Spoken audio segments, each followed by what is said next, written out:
Hello बच्चों, मैं आशीष झारिया स्वागत करता हूं आपका मेरे यूट्यूब चैनल स्टडी विथ एजे में।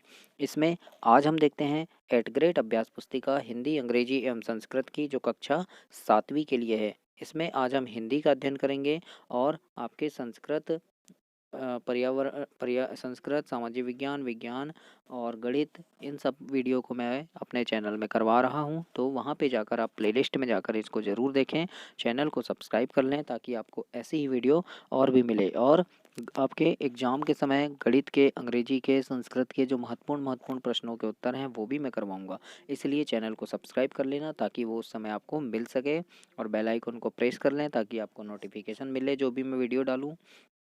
आइए आज जानते हैं हम पाठ 23 कर्तव्य पालन और इसके प्रश्नों के उत्तरों को देखते हैं। तो सबसे पहला प्रश्न है इसमें, गुरुजी द्वारा छात्रों को सुनाई कहानी में उसमें निहित दो नैतिक मूल्य कौन कौन से थे? तो उत्तर में लिखना, दो नैतिक मूल्य थे, सत्यवादी और पितृभक्त। इस प्रकार से प्रश्न 1 का उत्तर लिखेंगे। प्रश्न नंबर दूसरा देखते हैं, सुख दुख जैसे विरोधी शब्द युग्मों को पाठ में से छांट कर लिखिए। जैसे ये सुख दुख लिखा है तो ये युग्म शब्द है, तो ऐसे ही और पाठ में जो युग्म शब्द है उसको लिखना है। उत्तर में लिखना धर्म अधर्म और माता पिता। इस प्रकार से प्रश्न दूसरा का उत्तर लिखेंगे। अगला है प्रश्न नंबर 3, वृक्ष लगाना परोपकार का कार्य कहा गया है, किन्हीं दो परोपकार के कार्यों को लिखिए। तो उत्तर में लिखना, दूसरों की मदद करना परोपकार है और समाज सेवा करना परोपकार है। प्रश्न नंबर चौथा देखते हैं, अपने रिश्तेदारों को युद्ध भूमि में सामने देखकर आपकी मन स्थिति क्या होगी, लिखिए। तो उत्तर में लिखना, अपने रिश्तेदारों को युद्ध भूमि में सामने देखकर मेरा मन करुणा से भर आएगा। इस प्रकार से प्रश्न नंबर चौथा का उत्तर लिखेंगे। अब आगे हम प्रश्न नंबर 5 देखते हैं, कर्मण्य कर्मण्येवाधिकारस्ते माँ फलेषु कदाचन पंक्ति का अर्थ अपने शब्दों में लिखना है, या इस पंक्ति का क्या अर्थ है ये जानना है। तो उत्तर में लिखना बच्चों, श्री कृष्ण जी कहते हैं कि हे मानव, तुझे केवल कर्म करने का अधिकार है, उसका फल प्राप्त करने का कभी नहीं। इसीलिए मोह त्याग कर केवल कर्म कर। इस प्रकार से प्रश्न नंबर 5 का उत्तर आप लिखेंगे। इसके आगे हम प्रश्न नंबर 6वां देखते हैं, और 6वां प्रश्न है, श्रीमद् भगवद गीता का जन्म कैसे हुआ? तो उत्तर में लिखना, श्रीमद् भगवद गीता का जन्म धर्म अधर्म, निश्चय अनिश्चय, सुख दुख, कर्म अकर्म आदि के प्रसंग से हुआ है।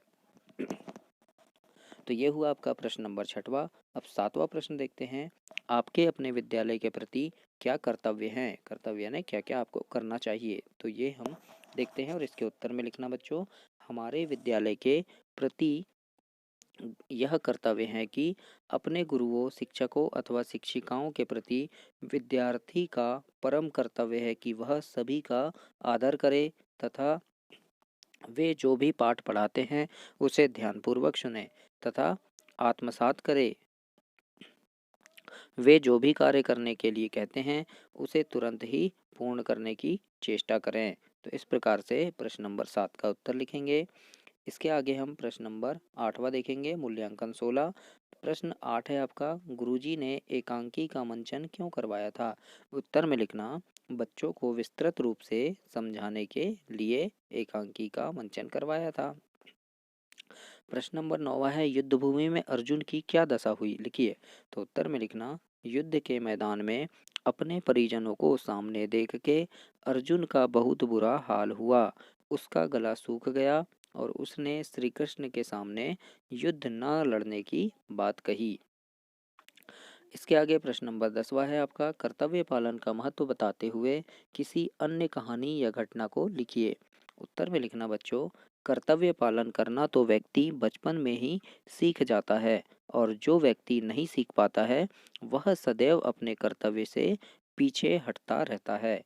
कर्तव्य पालन करने से व्यक्ति समाज में सम्मान पाता है, क्योंकि कर्तव्य निष्ठा का पालन करते रहना ही मनुष्य के जीवन का एक अंग है। तो इस प्रकार से प्रश्न नंबर 10 का उत्तर लिखेंगे और यह पाठ भी आपका समाप्त हुआ। धीरे धीरे हिंदी के मैंने आपको सारे वीडियो करवा दिया है, तो चैनल को सब्सक्राइब कर लेना ताकि आपको ऐसी ही वीडियो और भी मिलती रहे। धन्यवाद।